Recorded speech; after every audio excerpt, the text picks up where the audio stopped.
அஸ்ஸலாமு அலைக்கும். தர்மம் செய்வது குறித்து நபி ஸல்லல்லாஹு அலைஹி வஸல்லம் அவர்கள் கூறியது என்ன?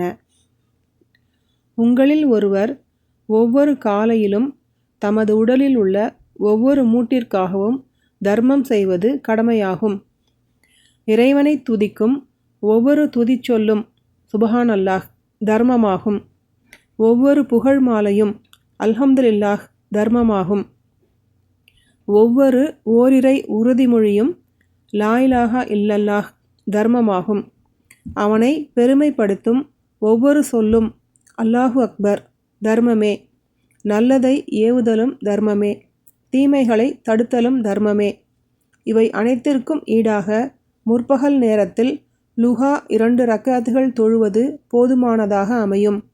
முஸ்லிம் 1302.